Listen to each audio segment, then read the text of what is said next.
Well, we're just stuck in this traffic. I'll just tell you a little bit about Mercedes-Benz. I worked for Mercedes-Benz for 5 years. I had a lovely time. It was great time. I had a great team, and the product was fantastic, second to none. New product coming out all the time.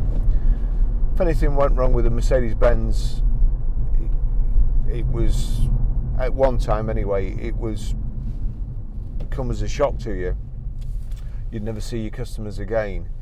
Now, in contrast, full disclosure, my favourite cars are Range Rovers to drive around in now, perhaps followed by Mercedes-Benz. So I was using an E-Class, an E350 a few weeks ago. Beautiful car, it was great. Chap bought it, he couldn't pick it up for about a week, I think. So he just sat there on the forecourt. We washed it, and he took it away, and the next morning he rang up and he said, there's a warning light come on the dashboard. We actually delivered it. We delivered it to Manchester. It drove fine all the way there. And the next morning he went out in it, and a warning light came on. And I think it was an EGR valve, £890 for the part, and then fitting. And of course that's down to us. We've sold it. We have to sort it really.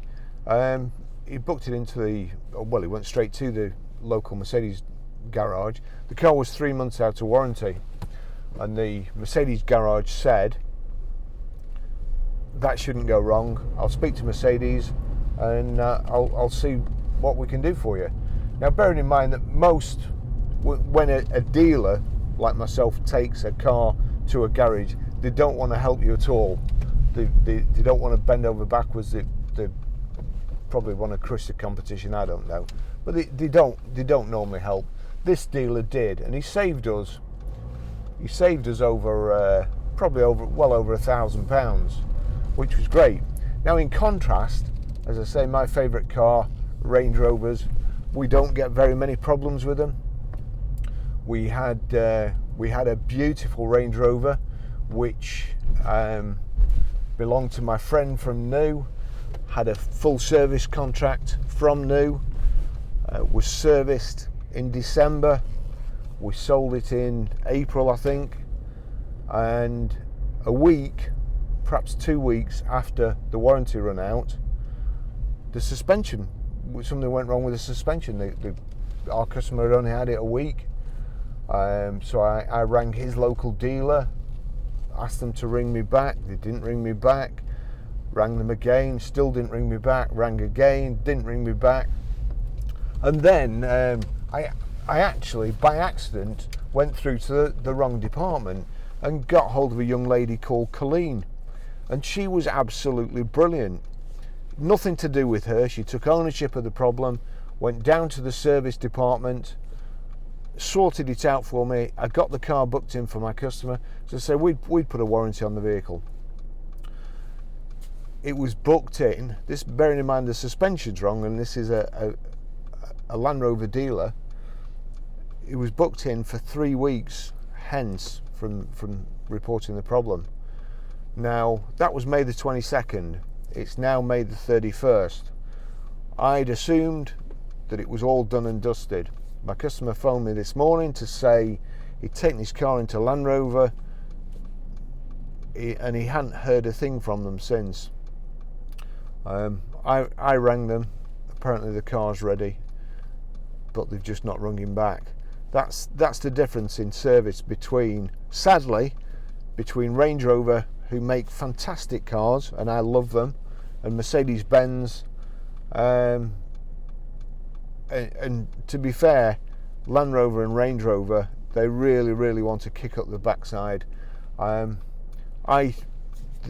same car, while I was using it, a warning light came on the dashboard, and it was the airbag warning light. I booked it in again. I think it was 2 weeks before I could get in for an airbag warning light, bearing in mind that that's part of your safety systems as well, so that's not very good. Took it in the morning, didn't hear anything the next day. Now again, they don't know whether I've got another car, whether I'm waiting at work for them, but they never rang me. So I rang the next morning. We'll get back to you. never rang back. So I rang at dinner time, what's happening to the car? Well, it'll be ready to pick up at 3 o'clock. Put the phone down. 10 minutes later, I got a phone call ringing about your Range Rover. It's ready to collect now. So I went to collect it. Told them I was there. They forgot about me for an hour. The girl who I'd spoken to was going on a lunch. I thought I was still in the queue waiting. The girl was going on a lunch, and she realised I hadn't been seen to when she was walking past me, so she went and got somebody. Again, I probably waited about another half an hour, and they came to tell me that they'd fixed it. And I said, what's wrong? What was wrong with it? What did you repair? And they said it was a loose connection under the seat. So I said, right. So what was the fix? Oh, he said, we just put it back together. So I said, well, surely it's just going to work loose again. If it's loose now, it's going to, and next time it'll be out of warranty. But the worst thing was that it took them 2 days to basically push a connection to. The inside the car was filthy where they'd been working on.